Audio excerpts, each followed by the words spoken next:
Hello, welcome to the Leanpub launch video for Logic for Programmers. I was wondering if you could take a moment to talk to all of us a little bit about yourself and what you do and where you're based, and then what your book is about and who it's for. Happily. So I am a formal methods consultant who currently lives in Chicago.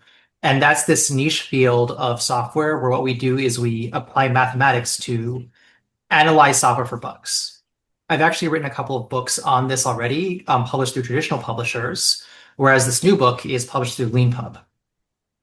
It's really exciting for me to finally meet you. And this book has its own interesting and unique story. I was just looking at on our admin side of things, and it was first published just over 2 years ago in June 2024. So you've been working Yeah, on it for a long time. And the reason we're having a launch video now is that it's kind of finally nearing, complete completion.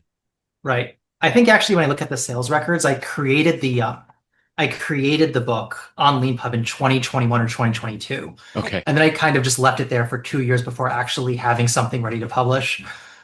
So yeah, it has been a very long time, but it is getting closer to being almost done. This is a proof I just ordered of the book. Oh, Am awesome. I showing at the on? There we go. This is a proof of the book. Great. So I'm making physical copies to print.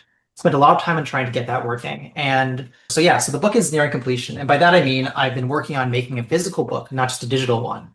So that's going to be published through Amazon Kindle Direct right now, but still self-published. I'm not going through a traditional publisher. And all this time, this 2 years, has been working on perfecting that book and making it something worth buying in physical form. So I guess one question I was really looking forward to asking you is, about formal methods specifically, but obviously you can talk about logic more generally. How does one apply formal methods to a code base? So there's a couple of ways you can do that. There's various branches of formal methods that we work in. So one of the most obvious and direct ways is proving the code itself correct. So what you do is you have some sort of function or some snippet of code, and you have some property of that code.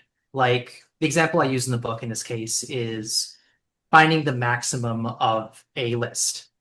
We can formally define what the maximum of a list is. It's the largest number in the list that is greater than all the other elements in the list. And what we can do in proof is take a function, take this property specification, and use mathematics to show that the two match in all cases, for all inputs, for all outputs. This is a very difficult subject and it remains niche, but I do cover it in the book because it is a really fascinating subject and some of the techniques are really cool. Another approach we can use for formal methods is we can create a simplified model of the system and find bugs in that. That's where you get to tools you might have heard of, something called like TLA plus, where we sort of model how a design will have bugs. And that ends up being a bit more common in the industry and is also covered in the book. On top of that, there's all these other ways that logic as a topic is useful. It leads to things like property testing and design by contract and like really understanding what a database is doing, things like that. And yeah, of course, the application of things like logic and formal methods in this way and kind of proving things about code bases is really important. And things like, I looked on your LinkedIn and NASA and kind of aeronautics and aerospace and Yeah. stuff like that. Things where like, and presumably high finance and stuff like that, where like mistakes are not, I've got to Mhm. send an email to support because I got the wrong number on my invoice or something like Yeah. that. But things crashing, and Mhm. so being able to apply this kind of logic to you know code is really Right. important for knowing Yeah. without with what's really going on. Right. I will say though that it turns out in practice, like most people, for example, in aeronautics don't use formal methods. It's Mm. very niche, and most of the users right now are tech companies. So like Microsoft uses it, Amazon uses it, I think Facebook uses it too. NASA uses it, but in a very, very niche forms. They tend to focus more on things like really thorough review and like really strict coding standards to avoid bugs. But even though it's niche, I think even though formal methods is niche, I think logic as a topic is very, very broadly useful. Like you don't need to prove code correct in order to use logic to create a stronger test for the code. You don't need to even do coding to use logic to say, find the minimum cost allocation of servers that serves a product, which is a space called constraint solving. And so when you're doing this kind of work, are you like is it like this kind of logical analysis, applying logic? Are you like writing things down by hand? Like, is that how you do, like, are you doing calculations? I'm just curious about what the sort of day-to-day work is like. Yeah, good question. So it really depends on the tool, right? Like if you're basically using logic to just really take like a customer's requirements and figure out if there's like something missing in that, that's probably just going to be like something you're scratching on the whiteboard, right? But like when we're trying to like use it to analyze the system for bugs, we're usually using a formalized tool, like for example, TLA plus or like Alloy or Lean, and writing a set of equations. This is to be clear, like augmented with things that programmers find useful. Like you're not trying to rederive like logically what a list is. You have lists in these languages, and then you're applying logical operations on the list. So then you can basically describe the system logically and then describe the properties you want logically. Like all the nodes should eventually reach consensus on a certain point of data. And then we can use tools to automatically check that that code follows those properties. It's just such a fascinating topic. I mean, kind of philosophically, right? Like, kind of when one thinks about applying, you know, logic to nature, which I Mhm. guess is kind of what science is. The kind of rules of nature are themselves written, and we have I mean, we try and investigate what those rules are and things like that. But when you're applying logic to a code base, it's kind of like its own unique natural system, right? Yeah, I think it's fair to say. Yeah. I So will say that's it's a lot easier to apply logic to code than it is to apply it to nature. right. Yeah. Um, and so would you say the book is kind of like is it comprehensive? Is it an introduction to logic? Yeah. It's hard to be comprehensive because there's Yeah. just so many branches of software and it's useful in so many of them. I'm only able to cover the areas of the areas of software where I have used logic and found it useful. And to be fair, I'm also comfortable teaching. So the book basically covers just a few basic concepts, like all programmers know and or if not, right?